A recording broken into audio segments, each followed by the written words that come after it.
చర్చ చేస్తూ ముందుగా ఈరోజు అసలు తెలంగాణ రావడానికి కారకులైనటువంటి యూపీఏ చైర్పర్సన్, ఎందుకంటే ఆ రోజు పార్లమెంట్లో ఉంటిమి, తెలంగాణ సోనియా గాంధీ గారు లేకపోతే రాకపోతుండే అనేటువంటి మాటకు అనుగుణంగా డిసెంబర్ 9 నాడు ప్రకటించినటువంటి ఈ సందర్భంలో వారికి జన్మదిన శుభాకాంక్షలు చెప్పడం జరిగింది.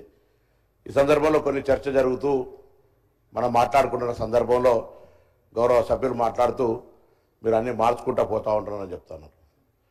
తెలంగాణ చిహ్నము జరగలేదు అధ్యక్ష, అది చర్చకు జరుగుతూ ఉంది. తెలంగాణకు సంబంధించి ఎక్కడ కూడా గేయం లేదు. కొత్తగా తెలంగాణ ప్రభుత్వం తెలంగాణ సెంటిమెంట్కి అనుగుణంగా తెలంగాణ పేరు మీద ఏర్పడ్డ ప్రభుత్వం తెలంగాణకు సంబంధించి ఒక గీతం ఉండాలనే కనీస ఆలోచన లేకుండా లేనప్పుడు మా ప్రభుత్వం రాగానే తెలంగాణ గీతం ఉండాలని ఒక గీతాన్ని తీసుకొచ్చి అధికారికంగా క్షేత్రస్థాయిలో దాన్ని వాడుతూ ఉన్నాం. అదేవిధంగా ఇప్పుడున్నటువంటి విగ్రహాలు ఎక్కడైతే తెలంగాణ తల్లి విగ్రహాలు అని పెడతా ఉన్నారో అవన్నీ ఒక పార్టీకి సంబంధించిన అప్లికేటెడ్ తప్ప నా శాసనసభలో కానీ ప్రభుత్వ పరంగా కానీ ఎక్కడ తెలంగాణ తల్లి విగ్రహం అనేటువంటిది అధికారికంగా లేదు. ఈరోజు తెలంగాణ ప్రభుత్వం అధికారికంగా తెలంగాణ తల్లి విగ్రహాన్ని అధికారికంగా మన సచివాలయమైనటువంటి డాక్టర్ బాబాసాహెబ్ అంబేద్కర్ సచివాలయంలో అందరికీ కనబడే విధంగా పరిపాలన బాగుండాలి, తెలంగాణ స్ఫూర్తిదాయకంగా ఉండాలని ఈరోజు తెలంగాణ తల్లి విగ్రహాన్ని పెట్టుకుంటా ఉన్నాం. 10 సంవత్సరాల నుంచి వాళ్ళు అధికారికంగా తెలంగాణ తల్లిని ఎందుకు తీసుకురాలేదని అడుగుతా ఉన్నాం. తెలంగాణ వ్యక్తిగా లేదా కుటుంబ పరంగా లేదా కొంతమందికి మాత్రమే పరిమితం కాదు కదా. తెలంగాణకు సంబంధించినటువంటి సకల జనుల ఆకాంక్షల కొరకు ఏర్పడ్డ ఈ తెలంగాణలో మనకంటే ఒక తల్లి రూపంలో తెలంగాణ చిహ్నం ఉండాలి కదా అనేటువంటి ఆలోచన రాకపోవడం ఈరోజు మా ప్రభుత్వం తీసుకుంటుంటే ఏదో మేము మార్చినాము మీరు దయచేసి పొరపాటు ఉండద్దు. ఇప్పటి వరకు అధికారికంగా తెలంగాణ విగ్రహం ఎక్కడ లేదు. ఇదే సందర్భంలో మీ ద్వారా రాష్ట్ర ప్రభుత్వంలో గౌరవ ముఖ్యమంత్రి గారు అందరూ కూడా కలిసి ఒక నిర్ణయం తీసుకోవాల్సిన అవసరం ఉంది. ఈ విగ్రహాలన్నీ కూడా ప్రతి జిల్లా కేంద్రంలో కలెక్టరేట్ల దగ్గర కావచ్చు, పోలీస్ కార్యాలయాల దగ్గర కావచ్చు, మండల కేంద్రంలో ఉంచి అధికారికంగా ప్రతి సంవత్సరం డిసెంబర్ 9 నాడు తెలంగాణ తల్లి దినోత్సవం జరుపుకునే విధంగా ఉండాలని సందర్భంగా ఆకాంక్షిస్తా ఉన్నాం. అదేవిధంగా ఇంకా అనేక అంశాలు చెప్తాను. తెలంగాణ ఏర్పడ్డ తర్వాత అసలు తెలంగాణ రావడానికి సోనియా గాంధీ గారి ఒక అకంఠ దీక్షిత, సోనియా గాంధీ గారి కమిట్మెంట్, సోనియా గాంధీ గారు పక్క రాష్ట్రంలో జరుగుతుందని నష్టం తెలిసినప్పటికీ కూడా రాజకీయాలకు అతీతంగా ప్రజల ఆకాంక్షలకు అనుగుణంగా తెలంగాణ రాష్ట్రాన్ని ఇచ్చినారు.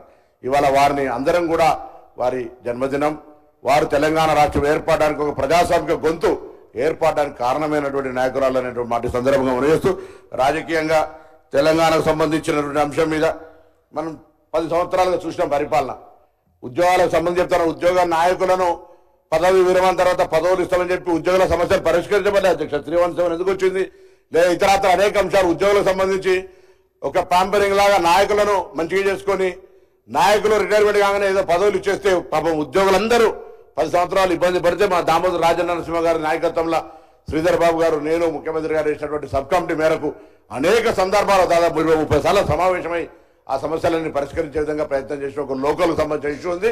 దానికి సంబంధించిన అనేక డిఫరెన్షియేషన్స్ ఉన్నాయి.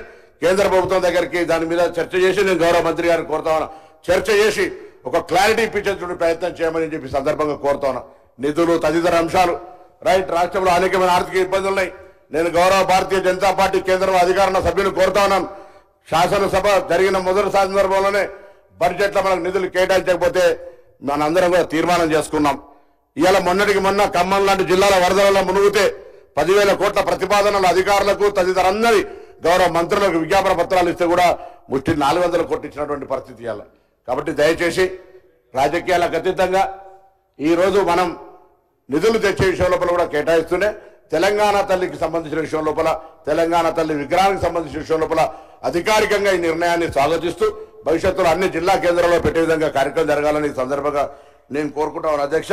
దాంతో పాటుగా ఈరోజు తెలంగాణ తల్లికి సంబంధించి రాజరిక భావాలు లేకుండా ఒకవైపు అభయహస్తం, ఇంకొక వైపు మన పాడి పంటలను చూపెడుతూ పచ్చదనం అభివృద్ధికి నిదర్శనంగా కింద తెలంగాణ ఉద్యమ స్ఫూర్తినిస్తూ గద్దెలను తీసుకొని ఏర్పరిచిన విద్యానికి సంబంధించినటువంటి విగ్రహాన్ని మనం అందరం కూడా గుండెల్లో నింపుకొని ఉద్యమ ఆకాంక్షకు అనుగుణంగా తెలంగాణ ప్రజలకు సేవ చేసే అవకాశాన్ని వినియోగించుకోవాలని సందర్భంగా కోరుతాం. ఇదేదో ఎవరో మాకు సంబంధించి లేదు, మాకు సంబంధించినట్టే ఉండాలి. మనం గ్రామాల్లో ఇంతకుముందు పెద్దలు మాట్లాడుకున్నట్టుగా ఏదో కిరీటాలు భుజమూర్తులు ఉండాలనేటువంటి ఆలోచన లేకుండా ఒక కనిపించి గ్రామాల్లో ఉండేటువంటి ఒక గ్రామ వనితలాగా ఉండాలనేటువంటి ఆలోచనతో చేయడం జరిగిందనే మాట ఈ సందర్భంగా నేను మనం చేస్తున్న అధ్యక్ష. అదే చాలా సందర్భం ఉంది అలా దీనికి సంబంధించి భవిష్యత్తులో ఇంకా ఏదైనా అంశాలు ఉంటే కూడా మాట్లాడుకోవచ్చు. తెలంగాణ తల్లికి సంబంధించి కావచ్చు, సాంప్రదాయాలకు సంబంధించిన అంశం కావచ్చు.